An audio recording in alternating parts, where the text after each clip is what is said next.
एक जीवंत जंगल में, जहां सूरज की रोशनी पत्तियों के बीच नाचती थी और हवा खिलते फूलों की मीठी खुशबू से भरी हुई थी, वहां एक चतुर छोटी लोमड़ी थी जिसका नाम रूबी था। उसकी फर सूर्यास्त की तरह चमकती थी, एक शानदार नारंगी रंग जो उसके चारों ओर की हरी भरी प्रकृति के साथ खूबसूरती से कॉन्ट्रास्ट करता था। रूबी अपनी तेज बुद्धि और साहसी आत्मा के लिए जानी जाती थी, लेकिन आज वह एक कठिनाई में थी। यह उन भयंकर गर्मियों की दोपहरों में से एक थी जब सूरज तेजी से चमक रहा था और गर्मी उसके चारों ओर एक भारी कंबल की तरह लिपटी हुई लग रही थी। जंगल में चलते हुए उसके पेट ने जोर से गरजते हुए उसकी बढ़ती भूख को दर्शाया। भोजन के लिए कितना सुंदर दिन है, उसने सोचा। उसके मन में संभावनाओं की दौड़ थी। शायद मुझे झाड़ियों में छिपा एक मोटा खरगोश मिल जाएगा, या शायद एक पेड़ से लटकते मीठे सेब। ओह, क्या इस समय शहद अद्भुत नहीं होगा? हर विचार के साथ उसके मुंह में पानी आ गया, लेकिन अफसोस, उसके भीतर की चुभन भरी भूख को संतुष्ट करने के लिए कुछ भी नहीं लग रहा था। जैसे ही उसने उम्मीद खोने लगती, रूबी ने कुछ सुखद की खुशबू महसूस की। एक मीठी लुभावनी सुगंध जो हवा में तैर रही थी। उसके कान खड़े हो गए और उसकी नाक उत्तेजना में कांपने लगी। अपनी प्रवृत्तियों का पालन करते हुए वह जंगल में और गहरी गई। उसका दिल प्रत्याशा से धड़क रहा था। अंततः वह एक छोटे से खुलने में आई और वहां यह था, एक शानदार अंगूरों का गुच्छा, एक ऊंची बेल से लटकता हुआ, सूरज की रोशनी में रत्नों की तरह चमकता हुआ। अंगूर मोटे, गोल और गहरे बैंगनी रंग के थे, जो वादे के साथ चमकते हुए लग रहे थे। रूबी की आंखें खुशी से चौड़ी हो गईं। अंगूर मेरा पसंदीदा, उसने एक्सक्लेम किया। उसकी आत्मा तुरंत ऊंची हो गई। वह लगभग उनकी मिठास का स्वाद ले सकती थी। ठंडा रस उसके मुंह में फट रहा था, इस गर्म दिन में उसे तरोताजा कर रहा था। लेकिन जब उसने ऊपर देखा तो एक निराशा की लहर उसके ऊपर से गुजरी। अंगूर उसकी पहुंच से बहुत ऊपर लटक रहे थे, हल्की हवा में झूलते हुए, उसकी निकटता से उसे छेड़ते हुए, फिर भी बस पकड़ से बाहर थे। हार न मानने का संकल्प लेकर रूबी ने कुछ कदम पीछे हटते हुए अपने मन में योजनाओं के साथ सोचना शुरू किया। मैं एक चालाक लोमड़ी हूँ, मैं इसे सुलझा सकती हूँ, उसने खुद को आश्वस्त किया। एक गहरी सांस लेकर उसने आगे की ओर दौड़ लगाई। उसके पंजे जमीन पर थाप देते हुए और हवा में कूद गई। वह ऊंचाई पर उड़ गई। उसका दिल उम्मीद से तेजी से धड़क रहा था, लेकिन अफसोस, वह एक नरम धड़ाम के साथ जमीन पर वापस आ गिरी, अपने लक्ष्य से चूक गई। ठीक है, यह काम नहीं किया, उसने बुदबुदाते हुए कहा, सिर हिलाते हुए। उसने हार नहीं मानी और फिर से कोशिश की, इस बार एक अधिक सोची समझी रणनीति के साथ।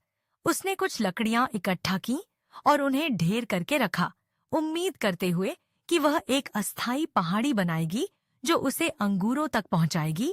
उसकी आंखों में दृढ़ संकल्प की चमक थी। उसने अपनी छोटी लकड़ी की मीनार पर चढ़ाई की और एक बार फिर कूद गई, लेकिन अंगूर स्टबनली उसकी पहुंच से बाहर रहे, ऊपर से उसे चिढ़ाते हुए। उसके भीतर निराशा उबल रही थी और हर असफल प्रयास के साथ उसकी उत्साह कम होता जा रहा था। ये अंगूर तो बस मुझे चिढ़ा रहे हैं, उसने शिकायत की। उसकी पूंछ नाराजगी में हिल रही थी। अगर वे बस वहां ऊपर ऐसे ही रहने वाले हैं तो कोशिश करने का क्या मतलब है? वह अपनी पिछली टांगों पर बैठ गई, अंगूरों को घूरते हुए। जैसे ही उसने गुच्छे की ओर देखा, उसके मन में एक विचार आया जो उसने अक्सर उस बुद्धिमान बूढ़े उल्लू से सुना था जो जंगल के सबसे ऊंचे पेड़ में रहता था। कभी कभी जो चीजें आपके पास नहीं होती, उन्हें नापसंद करना आसान होता है, उसने बिटर स्वर में कहा। शायद वे इतने अच्छे भी नहीं हैं। आखिर कौन खट्टे अंगूर चाहता है? एक झुंझलाहट के साथ उसने मुंह मोड़ा और अंगूरों को अपने मन से निकालने की कोशिश करते हुए जंगल में वापस चली गई। फिर भी जैसे ही वह चली, उसके पेट में फिर से गरजने की आवाज आई जो उसकी भूख की याद दिला रही थी। मीठे अंगूरों का ख्याल उसके मन में बना रहा और वह निराशा की भावना को नहीं मिटा सकी। मैंने इतनी आसानी से क्यों हार मान ली? उसने सोचा। शायद अगर मैंने मदद मांगी होती तो मैं उन अंगूरों तक पहुंच सकती थी। रूबी ने रुका, अपने विकल्पों पर विचार करते हुए।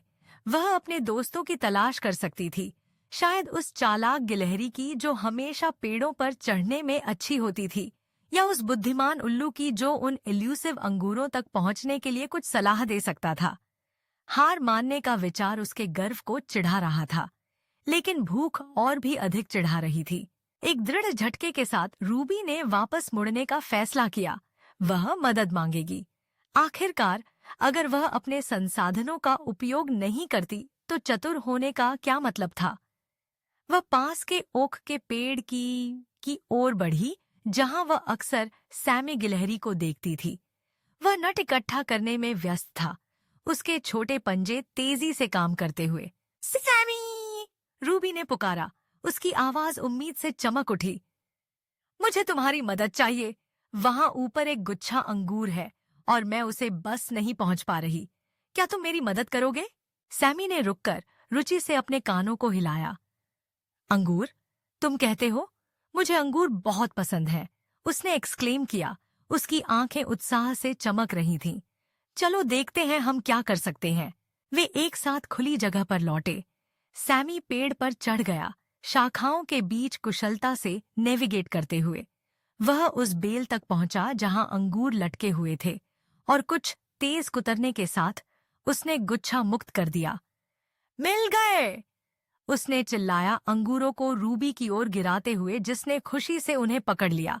धन्यवाद सैमी, तुम सबसे अच्छे हो, रूबी ने मुस्कुराते हुए कहा। उसकी पहले की निराशा भुला दी।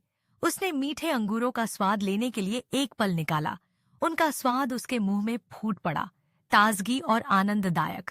जब उसने अपनी मेहनत से कमाई गई मिठाई का आनंद लिया, रूबी ने एक महत्वपूर्ण बात समझी। कभी-कभी मदद मांगना ठीक होता है, और यह स्वीकार करना पूरी तरह से ठीक है कि आप सब कुछ अकेले नहीं कर सकते। अंगूर एक चुनौती थे, लेकिन थोड़ी टीम वर्क के साथ वे एक स्वादिष्ट इनाम बन गए। अपने पेट को आखिरकार भरने और दिल को हल्का महसूस करते हुए रूबी ने फिर से सैमी का धन्यवाद किया, अंगूरों और सीखे गए पाठ के लिए आभारी महसूस करते हुए। जंगल अभी भी चहचहाते पक्षियों और सरसराते पत्तों की आवाजों से जीवित था, और रूबी अगले किसी भी साहसिक कार्य के लिए तैयार थी, यह जानते हुए कि उसे इसका सामना अकेले नहीं करना है।